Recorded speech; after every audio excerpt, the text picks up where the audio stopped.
avec Marie-Mame Jouglou, on va s'intéresser. Oh, c'est un petit village, ça n'a l'air de rien comme ça. Il y a des jeunes gens très doués en informatique qui tapent sur leur clavier et ils balancent des fausses infos, mais dans le monde entier.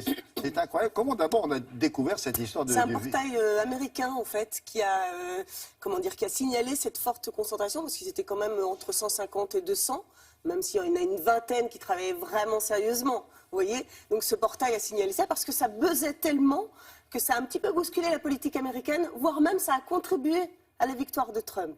Et oui, et oui. Et donc effectivement, là, ils sont intervenus. Et c'est vrai que cette petite bourgade comme ça, oui, c'est des ados.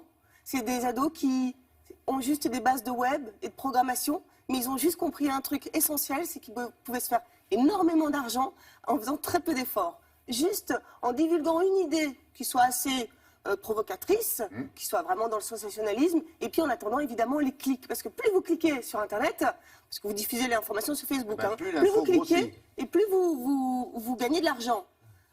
Oui, en plus, surtout aux États-Unis. Plus l'info se répand. Et plus l'info se répand. Mais surtout, il y a une info aussi très importante, c'est qu'aux États-Unis, il faut savoir que 40% des Américains se renseignent sur Facebook concernant l'information. Donc ils sont accros à Facebook, vous voyez. Donc voilà. Donc, et le petit pays, on n'a pas dit le pays au fait, le petit village. C'est Vélès. Vélès en Macédoine, exactement. Macédoine. Ouais. Voilà, une petite bourgade pauvre de à peine 50 000 habitants. Hein. Ils sont pas innocents, les gamins de Vélès. Ils sont peut-être plus qualifiés qu'on le croit, si. Pas tant que ça, non, je vous assure. Tout ce qu'ils veulent, eux, la politique, ils s'en fichent. Tout ce qu'ils veulent, c'est gagner de l'argent. Certains se sont même fait entre 50 000 et 60 000 euros juste pendant la campagne. Lorsque le portail américain les a dévoilés, ils ont été obligés de s'arrêter, bien évidemment. Mais c'est là aussi où on s'est rendu compte que la désinformation, c'était vraiment un danger. En revanche, il y a des solutions. Regardez.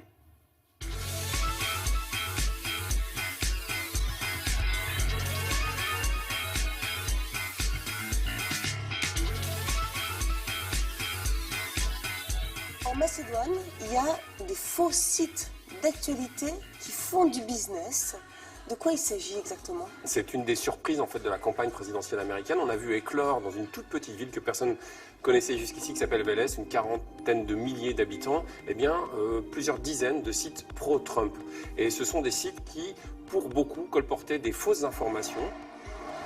Il n'y a pas uniquement en Macédoine, on a vu le même phénomène en Géorgie et dans certaines zones reculées des États-Unis. En fait, à chaque fois, ce sont des zones économiquement pauvres. Ce sont essentiellement des gens pas forcément très politisés qui ont tout simplement l'appétit du gain. Quand on a des informations qui circulent bien, on peut mettre de la publicité dessus. On peut gagner plusieurs milliers d'euros très facilement.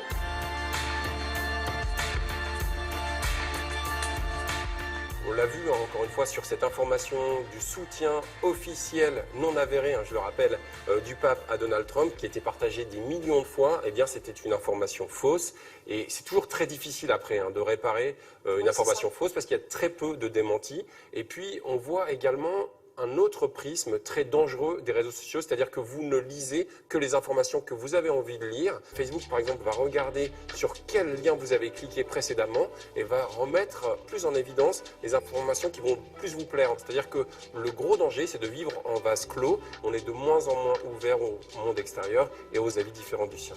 D'accord, mais alors, comment faire la part du vrai et du faux? Alors, la vraie arme pour lutter contre les mauvaises informations, c'est ce qu'on appelle le fact-checking. En fait, il faut d'abord voir d'où vient l'information, si elle vient d'une seule source ou de plusieurs sources. Est-ce que ces sources sont sérieuses? Il faut également se méfier de certaines imitations de sites internet de grands journaux. Ce qui est intéressant, c'est de renouer en fait avec l'esprit critique. Il faut commencer ça dès le plus jeune âge. Apprendre aux jeunes enfants à lire avec un esprit critique les informations qu'on reçoit. Pas uniquement tout accepter, pas uniquement tout partager, tout simplement pour bien se faire voir de ses amis, pour avoir l'impression d'être populaire et d'avoir beaucoup de likes. Il faut surtout que l'information soit vraie et qu'on soit bien informé. Est-ce que quelqu'un a fait un reportage sur ce petit village en Macédoine pour aller voir ces jeunes gens, ils disent bonjour les gars? Ouais, alors on a essayé bien évidemment, c'est l'omerta totale. depuis que... Non, mais évidemment, si vous arrivez en disant coucou, c'est moi la télé, non, il faut y aller C'est doucement. impossible de les interviewer, impossible. Certains journalistes ont effectivement réussi à interviewer un de ces jeunes, et effectivement, ils ont eu une petite interview, mais genre cachée et seulement par écrit. Pas de télévision, c'est pas filmé, c'est l'omerta totale. C'est arrivé à un très très haut niveau. Ah ouais, intéressant, à suivre. Hein. Oui, à suivre. Zuckerberg, juste un petit mot, Zuckerberg aussi a annoncé aussi qu'il allait évidemment intervenir en ce sens pour vraiment mettre en place des organisations qui vont permettre en fait de vérifier ces informations en fait. Oui, Zuckerberg, c'est Facebook, c'est chez lui. Eh ben oui. C'est pour cause. Merci beaucoup. Mademoiselle Julia du Web.